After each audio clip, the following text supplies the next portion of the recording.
अगर मैं आपसे पूछूं कि दुनिया का सबसे मिस्टीरियस जगह कौन सा है तो शायद आपके दिमाग में आएगा एरिया 51 या फिर इजिप्ट का पिरामिड या फिर बरमूडा ट्रायंगल।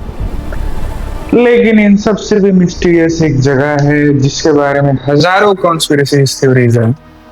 जहाँ पे लोगों का मानना है कि कभी एलियंस आया करते थे, जहाँ पे लोगों का ये भी मानना है कि नाजीज के सीक्रेट बेस हुआ करते थे, और लोग ये भी कहते हैं कि बर्फ के नीचे एंशिएंट सिविलाइजेशंस दबे हुए हैं।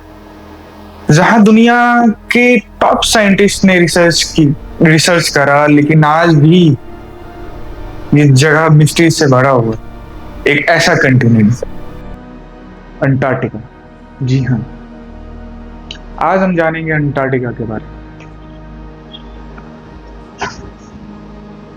पहली नजर में अंटार्कटिका बस एंडलेस व्हाइट वर्ल्ड लगता है। आप जिधर देखो उधर बर्फ ही बर्फ दिखेंगे आपको। एक आइस सीट ही दिखेगी आपको चारों तरफ, एक व्हाइट वर्ल्ड लगेगा। लेकिन कहानी बस इतनी सी नहीं है। जैसा कि आप विजुअल्स में देख सकते हैं, इसकी जो एवरेज थिकनेस है इस बर्फ की वो है 2 किलोमीटर, और कहीं कहीं पे तो ये 4 किलोमीटर तक का थिकनेस है इस बर्फ की लेयर की। यहाँ की जो टेम्परेचर अभी तक रिकॉर्ड की जा चुकी है वो है -89 डिग्री सेल्सियस, और यहाँ की विंड की स्पीड है 300 किलोमीटर पर आवर। दोनों ही कंडीशंस, -89 डिग्री सेल्सियस बहुत ही कम है और विंड की स्पीड 300 किलोमीटर पर आवर, जो कि काफी ज्यादा है। इतनी एक्सट्रीम कंडीशंस होने की वजह से लोगों को कई सालों तक लगा कि अंटार्कटिका बस एक डेड फ्रोजन कंटिनेंट है। लेकिन जैसे जैसे टेक्नोलॉजी में एडवांसमेंट हुई, साइंटिस्ट को लगा कि सरफेस पे जितनी चीजें नहीं है उससे ज्यादा इसके सरफेस के नीचे दबी हुई है। लेकिन साइंस तक पहुंचने से पहले हम अंटार्कटिका की उन कहानियों की तरफ चलेंगे जो अंटार्कटिका को इंटरनेट पे एक मिस्ट्री बना के रखा है। साल 1939, यूरोप में टेंशन काफी बढ़ रही थी। इसी दौरान एडोल्फ हिटलर की नाजी जर्मनी ने अंटार्कटिका में एक एक्सपेडिशन भेजा। इस एक्सपीडिशन को भेजने के पीछे का मेन कारण ये था कि ये अपनी ऑयल की डिपेंडेंसीज को कम कर सके जो ये इंपोर्ट करते थे नॉर्वे जैसे देशों से। तो ये ऑफिशियल मिशन था जहां पे इनको व्हेलिंग इंडस्ट्री सेटअप करना था। तो इन्होंने रिसोर्सेज के सर्वे के लिए एक्सपेडिशंस भेजे। बहुत सारे एरियल फोटोज लिए इन्होंने, और साथ में इन्होंने मेटल के स्वास्तिका भी गिराए। मेटल के स्वास्थ्य के गिराने के पीछे इनका मेन रीजन ये था कि ये क्लेम कर सके कि ये जो एरिया है जहां पे एक्सपेडिशंस कर रहे हैं ये उनका है। ये अपना दबदबा बना सके उस एरिया पे। बाद में उन्होंने इस एरिया का नाम दिया न्यू स्वाबिया।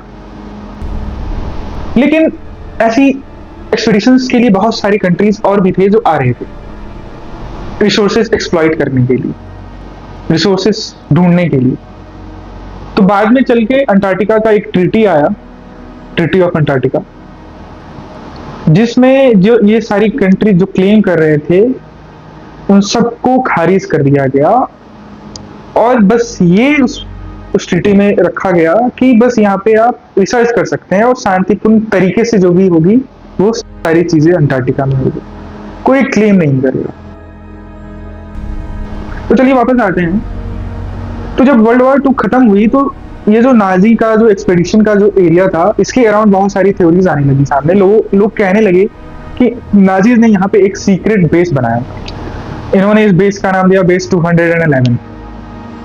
बहुत सारे वीडियोस एंड आर्टिकल्स इंटरनेट पे ये क्लेम करती है कि जब नाजीज वर्ल्ड वॉर हारे थे तो ये यहाँ जाके छुप गए थे, नाजीज के ऑफिशियल्स। और बहुत सारे लोगों का ये भी दावा है इंटरनेट पे कि यहाँ पे नाजीज ने एक एडवांस फ्लाइंग टेक्नोलॉजी डेवलप कर ली थी जो कि कई सारे देशों से दशकों आगे, और यूएफओ जैसे मशीन्स के क्लेम्स भी किए जा रहे थे। लेकिन जब हिस्टोरियंस ने डॉक्यूमेंट्स निकाले, मिलिट्री रिकॉर्ड्स निकाले और अवेलेबल एविडेंसेस को वेरीफाई किया, तो बेस 211 के एग्जिस्टेंस को ऐसी कोई रिकॉर्ड्स नहीं थी जो कंफर्म कर रही थी कि बेस 211 एग्जिस्ट भी करता है। तो ये सारी थ्योरीज बहुत फेमस थी लेकिन एविडेंस के नाम पे बिल्कुल जीरो। लेकिन शायद अंटार्कटिका की फेमस कॉन्स्पिरेसी थ्योरी आनी बाकी थी। अंटार्कटिका ने साल 1946 और 47 के around operation high jump launch किया। कॉन्स्पिरेसी थ्योरीज के हिसाब से अमेरिका ने ये ऑपरेशन इसलिए लॉन्च किया ताकि जो अंटार्कटिका में नाजीज के सीक्रेट बेस हैं उसको तबाह कर सके, उड़ा सके। लेकिन हमें पता है कि नाजीज के सीक्रेट बेस तो एग्जिस्ट करता ही नहीं था, एविडेंस इसकी तो जीरो एविडेंस है। पर कॉन्स्पिरेसी थ्योरीज के हिसाब से ये ऑपरेशन उस सीक्रेट बेस को उड़ाने के लिए था जो एग्जिस्ट करती ही नहीं। और थ्योरीज के हिसाब से ये भी था कि अमेरिका को देखना था कि वहाँ एलियन सिविलाइजेशन एग्जिस्ट करती है या नहीं। लेकिन कहानी इन सबसे बिल्कुल हटके थी। जो operation high jump officially launch किया गया था United states navy Antarctica development project के अंदर, जिसमें मैसिव मिलिट्री और साइंटिफिक एक्सपेडिशन होने थे जो कि यूनाइटेड स्टेट्स के नेवी के द्वारा, जिसको लीड कर रहे थे रियर एडमायरल रिचर्ड ई बायर्ड। इस मैसिव साइंटिफिक और मिलिट्री ट्रूप्स के साथ जो एक्सपेडिशन होने वाला था इसको लीड कर रहे हैं। तकरीबन इसमें 4700 मिलिट्री पर्सोनल थे, 33 एयरक्राफ्ट थी एंड 13 वारशिप्स थे।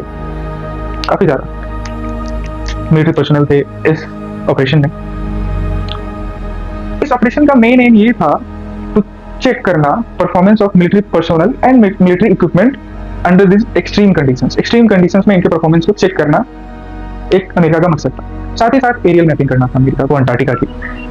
अमेरिका ने लगभग 5,37,000 किलोमीटर के जो एरिया था अंटार्कटिका का उसको कवर किया, उसकी फोटोज ली। अराउंड 70,000 फोटोज ली अमेरिका ने। 70,000 सब ह्यूज नंबर। और इस 70,000 फोटोज को लेने के पीछे का कारण था कि ये एरियल मैपिंग रेडी कर सके अंटार्कटिका की। जब ये फोटोज लिए गए तब बहुत सारे islands, mountain ranges and coastal areas का डिस्कवर हुआ।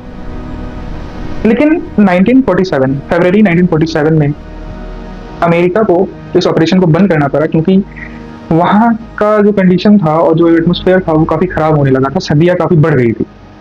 तो अमेरिका ने इस ऑपरेशन को बंद कर दिया। लेकिन कॉन्स्पिरेसी थ्योरीज का कहना है कि अमेरिका ने ये ऑपरेशन इसलिए बंद किया क्योंकि नाजियों ने भगा दिया वहाँ से, जबकि ऐसा कुछ भी नहीं था।